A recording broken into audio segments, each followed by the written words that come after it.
Shalom anak-anak sekalian. Hari ini kita akan belajar tentang mapel agama Kristen. Dan perkenalkan, nama Bapak adalah Agus Manula. Dan Pak Agus mengajar memakai buku K13 yang terbaru dari anjuran pemerintah. Sebelumnya kita akan berdoa. Terima kasih buat anugerah-Mu bagi kami Tuhan. Sebentar kami memulai mapel kami, biar Tuhan yang memberkati hamba-Mu dan anak-anak didik kami. Berikan mereka hikmat, kepintaran daripada Tuhan. Dalam nama Tuhan Yesus sama-sama berkata, amin. Kali ini kita akan belajar bab 7, belajar dari para martir. Ya, kita landasi mapel kita ini, kita ambil dari Matius 24 ayat 8 sampai dengan ayat yang ke-13. Ya, tujuan pembelajaran kita lewat pelajaran ini yaitu mampu berpikir kritis dan kreatif dalam apa? Menjelaskan arti martir berdasarkan Matius 24 ayat 8 sampai 13 dan kisah para martir yang ada di Alkitab. Terus yang kedua, menggenapi sikap hidup beriman belajar dari para martir. Apa yang kamu dapat dari para mereka? Terus yang ketiga, mendeskripsikan kisah para martir dalam kehidupan kita. 4, menumbuhkan sikap meyakini hidup sebagai orang beriman dengan cara belajar dari para martir berdasarkan Matius 24 ayat 8 sampai 13 tadi. Menjadi teladan dalam hidup beriman belajar dari para martir berdasarkan Matius 24 ayat 8 sampai 13. Ya, Matius 24 ayat 8 sampai 13 berkata, akan tetapi semuanya itu barulah permulaan penderitaan menjelang zaman baru. Pada waktu itu kamu akan diserahkan dan disiksa, dan kamu akan dibunuh dan akan dibenci semua bangsa oleh karena namaku, kata Tuhan. Dan banyak orang akan murtad dan mereka akan saling menyerahkan dan saling membenci. Banyak nabi-nabi palsu yang muncul dan menyesatkan banyak orang. Dan karena makin bertambahnya kedurhakaan, maka kasih kebanyakan orang akan menjadi ingin. Ingat, tetapi orang yang bertahan sampai pada kesudahannya akan selamat. Orang yang bertahan sampai kesudahannya akan selamat. Mungkin anak-anak pernah mendengar yang namanya istilah mati syahid atau martir. Martir itu berasal dari bahasa Yunani. Dari bahasa Yunani artinya martur. Apa artinya martur? Saksi. Jadi martir artinya orang yang mati karena mempertahankan imannya dan percayanya dalam saksi kebenaran kepada Tuhan. Walaupun ada ancaman, bahkan nyawa menjadi taruhannya. Mungkin banyak hal yang berharga dalam hidupmu. Anak-anak, apa yang paling berharga dalam hidupmu? Baik itu barang, teman, hobi, prestasi, dan lain-lain sebagainya. Kamu rela berkorban untuk mencapai semuanya itu. Tapi, pernahkah kamu berpikir bahwa seberapa berharganya hidupmu, hidupnya Pak Agus di hadapan Tuhan? Kita pernah nggak berpikir seperti itu? Atau kita sibuk dengan hobi kita yang lain? Coba kalau kita belajar dari Alkitab, dari buku panduan kita juga, kita belajar dari kisah para martir yang terdapat di dalam buku kita K13. Yang pertama adalah ada yang bernama Polikarpus. Polikarpus adalah murid Yohanes, murid Tuhan Yesus yang melayani di mana? Di kota Smyrna. Sekarang lazimnya Turki sebagai seorang uskup. Dia hidup di zaman Kaisar Romawi Marcus Aurelius Antonius 162 sampai 180 Masehi, di mana sejarah mencatat bahwa di masa pemerintahan Markus terjadi penganiayaan terhadap orang-orang Kristen. Terus Polikarpus ikut tertangkap dan dibakar hidup-hidup. Bayangkan, Polikarpus ditangkap, dibakar hidup-hidup. Di tengah pasar lagi. Dia tewas sebagai seorang apa? Martir bagi Kristus di usia 87 tahun. Ngeri nggak anak-anak? Yang kedua, ada yang namanya John Wesley. John Wesley ini lahir di sebuah desa kecil di Yorkshire, Inggris tahun 1325. dan menempuh studinya teologinya di Universitas Oxford. John Wycliffe ini berjuang melawan pengajaran-pengajaran yang salah dalam gereja. Pada saat itu ada ajaran-ajaran yang tidak sehat dalam gereja. Pada saat itu semua Alkitab memakai bahasa apa? Latin. Jadi mereka nggak ngerti yang hanya dapat digunakan oleh para imam. Sedangkan banyak orang Kristen di Inggris tidak memahami, tidak ngerti bahasa Latin. Sehingga mereka hanya mendapatkan pengajaran daripada imam, dan yang justru mengajarkan bukan sesuai dengan Alkitab, malah yang bertentangan atau di luar Alkitab. Perjuangan Wycliffe dilakukan dengan cara apa? Menerjemahkan Alkitab dalam bahasa Inggris. Orang ada yang setuju, ada yang tidak setuju. Wycliffe sempat diasingkan dari gereja sampai pada akhirnya dia meninggalkan dunia pada tanggal 31 Desember 1934 di usia 56 tahun. Ngeri nggak anak-anak? Ngeri. Ketiga, William Tyndale lahir pada tahun 1494 dekat perbatasan Wales. Tyndale adalah seorang yang berpendidikan tinggi dan memiliki kemampuan berbahasa asing.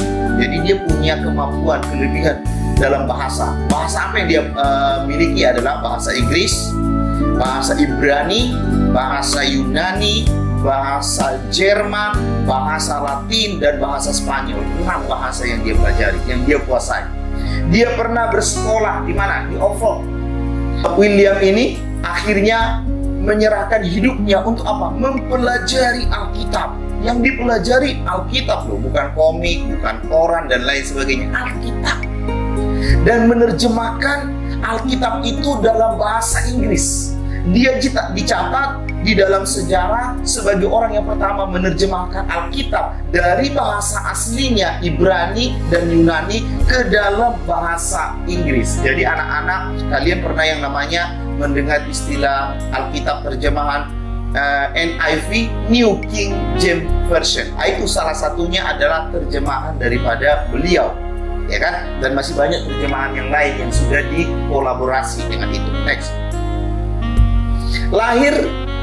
Lahir alasannya William menerjemahkan Alkitab ke dalam bahasa Inggris adalah keyakinan bahwa kebobrokan gereja terjadi karena firman Allah tidak diajarkan dengan benar kepada rakyat atau kepada jemaat.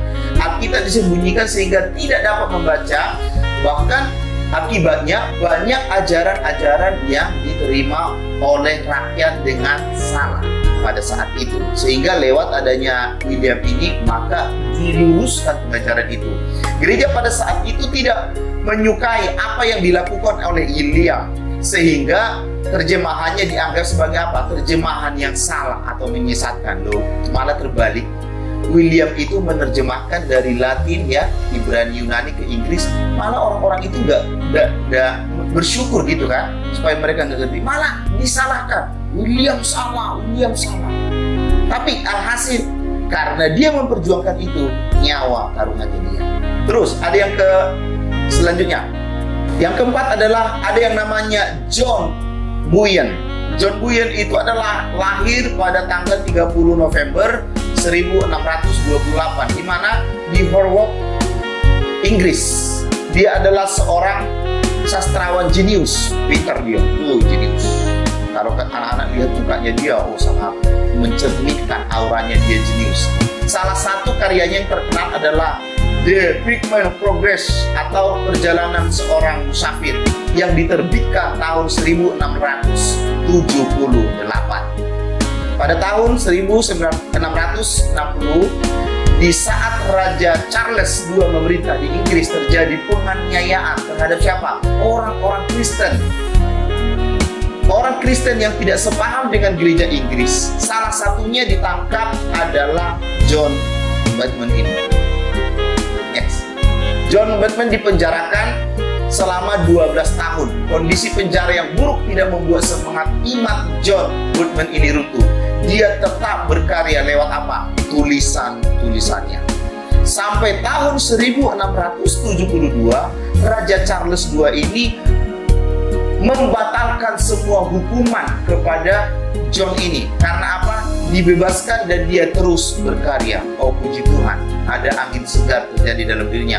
Pada akhir dia meninggal dunia pada tanggal 31 Agustus 1658 di London. Itu adalah perjalanan hidupnya. Tapi ada yang kelima. Yang kelima adalah Dietrich Bonhoeffer, seorang pendeta di sebuah gereja Jerman pada abad modern, tepatnya pada masa Nazi. Raja Nazi berkuasa di Jerman pada saat itu di wilayah Eropa. Menolak apa? Kebijakan Hitler. Karena Hitler ini adalah pemimpin Nazi pada saat itu, untuk melenyapkan orang-orang Yahudi, untuk memperbudak mereka. Jadi orang Yahudi itu diperbudak, mau dilenyapkan mereka, ya, karena Nazi ini. Baginya menolak kebijakan Hitler sekalipun diancam akan dihukum dengan cara mempertahankan anugerah keselamatan yang mahal harganya. Anugerah itu tidak bisa dipakai untuk tunduk kepada penguasa yang berbuat jahat, tidak adil dan menindas. Dia nggak takut pada saat itu. Pada akhirnya Bonhoeffer ini ditangkap dan dijatuhi hukuman mati oleh pemerintah Hitler. Makanya pada saat itu kan Hitler sangat kejam, terkenal pada saat itu. Nah sekarang, apa yang membuat para martir ini mau mati, mau berkorban demi imannya kepada Tuhan? Ada apa di balik itu? Karena mereka punya satu keyakinan. Bagi mereka, sosok pengajaran Yesus dan pribadi Yesus begitu berharga untuk dipertahankan dalam hidupnya. Itu yang membuat mereka mau martir. Secara manusia siapa yang mau mati? Gak mau dong. Enak hidup, masih enak makan, minum, jalan dan lain sebagainya. Tapi para martirnya tadi, yang 5 orang tadi, mereka mempertahankan iman karena mereka tahu Yesuslah number one dalam hidup mereka. Bagaimana dengan anak-anak? Bagaimana dengan Pak Agus? Baik, bagaimana dengan kita semua umat Tuhan? Menjadi pertanyaan besar bagi kita. Bukan hanya Yesus adalah Tuhan, tetapi juga sumber kehidupan dalam diri mereka dan juga kita. Bagi mereka, hidup tanpa Yesus jauh lebih menyedihkan dibandingkan dengan hidup tanpa harta sekalipun. Bagi mereka, Yesus number one, yang lain mengikuti. Ya, anak-anak, materi kita sudah selesai. Tiba saatnya Pak Agus akan memberikan satu rangkuman untuk anak-anak supaya lebih memahami tentang martir yang sesungguhnya. Bagi para martir, Kristus dan teladan pengajarannya adalah hal yang sangat paling esensial, paling berharga, dan paling number one. Oleh karenanya, banyak para martir yang berjuang demi imannya dan kebenaran kepada firman Tuhan itu sendiri. Dan mereka rela berkorban untuk siapa? Untuk Tuhan itu sendiri. Makanya Filipi 1 ayat 21 berkata seperti ini. Karena bagiku hidup adalah Kristus dan mati adalah keuntungan. Ini kata Paulus. Karena bagiku hidup adalah Kristus dan mati juga adalah apa? Keuntungan. Jadi kematian dalam konteks anak Tuhan bukan sesuatu hal yang disedihkan, melainkan untung besar. Karena apa? Kita sudah bertemu langsung dengan Bapa kita. Sebagai orang Kristen, seharusnya Kristus menjadi yang sangat esensial, yang sangat berharga dari semua yang berharga di dunia ini dalam diri kita. Ya, kita bisa menghadapi tantangan yang berat dan keselamatan di dunia bisa terancam. Tetapi Tuhan Yesus menginginkan kita, menginginkan Pak Agus, menginginkan anak-anak, menginginkan semua anak Tuhan untuk kita tetap bertahan. Sampai kapan, Pak? Sampai kesudahannya. Kira-kira Pak Agus mau nanya, kira-kira Selo, engkau bisa bertahan sampai kesudahannya? Kristi, engkau bisa bertahan sampai hari kesudahannya mempertahankan iman? Paulus, engkau bisa bertahan sampai hari kesudahannya demi Kristus? Siapa lagi? Steve, engkau bisa bertahan mempertahankan imanmu kepada Tuhan sampai hari kesudahannya? Tentunya pertanyaan ini hanya kita dan Tuhan yang tahu. Tetapi sebagai anak Tuhan, hendaklah kita belajar daripada para martir. Mereka tidak takut tantangan, tidak takut ancaman, tidak takut bahaya. Bahkan nyawa mereka pertaruhkan demi cinta mereka kepada Tuhan. Kisah Para Rasul 4 ayat 12. Firman Tuhan berkata seperti ini, dan keselamatan tidak ada di dalam siapapun juga selain di dalam Dia, Tuhan Yesus. Sebab di bawah kolong langit ini tidak ada nama lain yang diberikan kepada manusia yang olehnya kita dapat diselamatkan. Ini kata firman Tuhan bagi kita anak-anak. Jadi keselamatan itu ada di dalam Yesus, dan keselamatan itu Yesus sendiri, dan Yesus sudah datang menawarkan dirinya untuk anak-anak dan Pak Agus dan untuk kita semua. Menjadi pertanyaan, maukah engkau diselamatkan? Maukah engkau mengiring Yesus? Maukah engkau percaya hidup sungguh-sungguh kepada Yesus? Atau engkau mau bilang nih, Pak, yang penting saya hidup sakar PDW, lepas kontrol? Tidak bisa.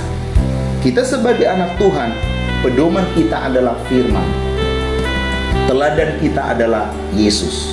Jadi seberapa banyak engkau memperkatakan, merenungkan, membaca firman, sebanyak itulah engkau meneladani kehidupan pribadi Yesus itu sendiri. Seberapa banyak engkau membaca buku-buku rohani tentang martir, sebanyak itulah engkau dikuatkan lewat iman, belajar dari para martir. Jadi dari sini anak-anak, coba engkau renungkan. Dari pelajaran martir ini, sudahkah engkau siap berkata kepada Tuhan, aku mencintai Tuhan selama umur hidup saya? Perenungan yang sangat dalam, sederhana bagi kita. Kita telah belajar dari para martir. Sekarang, ambil satu kesimpulan. Tidak ada kata terlambat, tidak ada kata malu, tidak ada kata menunda, tapi yang ada adalah kata sekarang. Saya mau hidup sungguh-sungguh mencintai Tuhan seperti para martir yang ada di dalam firman Tuhan. Amin, anak-anak. Tapi Pak Agus yakin kalian pasti bisa. Karena apa? Ada Roh Kudus yang menolong kalian. Ya, sebelum kita akhiri mapel kita ini, Pak Agus memberikan satu tugas untuk anak-anak. Kalian bisa mengumpul dan kumpulkan nanti kepada Bapak Ibu Guru yang mengajar kalian. Bisa lewat Japri, bisa lewat grup dan lain sebagainya. Nanti hubungi Bapak Ibu Guru ya. Yang pertama, menurut Anda, apa artinya Yesus segalanya bagiku? Sekali lagi, menurutmu apa artinya Yesus segalanya bagiku? Yang kedua, kira-kira apa yang Anda lakukan kepada Yesus bukti engkau mengasihi Dia? Nah, kan gampang. Orang jatuh cinta, kalau dia jatuh cinta dengan seseorang, pasti dia membuktikan, aku cinta engkau. Itu apa? Ayo kita jalan-jalan, kamu tak kasih kado. Itu buktinya. Nah sekarang, apa buktinya kamu mencintai Yesus? Buktinya itu dari hidupmu apa? Yang ketiga, Pak Agus kasih 3 aja. Coba tuliskan beberapa hal yang menjadikan Kristus begitu berharga dalam hidupmu. Tuliskan itu. Kenapa Kristus itu sangat berharga? Kamu tuliskan sehingga itu menjadi bekal dalam hidupmu dalam mengiring Tuhan. Sampai di sini anak-anak, sebelum kita akhiri mapel kita, Pak Agus mau mengajak kalian untuk kita merenungkan kebaikan Tuhan lewat pujian ini. Pak Agus akan mengajak kalian untuk bernyanyi kepada Tuhan. Lewat pujian ini, coba selidiki hidupmu. Apakah engkau sungguh-sungguh mengasihi Tuhan? Atau separuh mengasihi Tuhan? Atau sama sekali engkau tidak mengasihi Tuhan? Mungkin engkau mengasihi yang lain lebih daripada Tuhan. Tapi lewat mapel kita hari ini, biarlah pujian ini menyadarkan engkau sehingga hidupmu semakin hari mengasihi dan mencintai Tuhan. Selidiki aku, lihat hatiku, apakah sungguh mengasihi Yesus? Kau yang Maha Tahu dan menilai hidupku, tak ada yang tersembunyi bagimu. Aku lihat kebaikanmu yang tak pernah habis di hidupku. Berjuang sampai akhirnya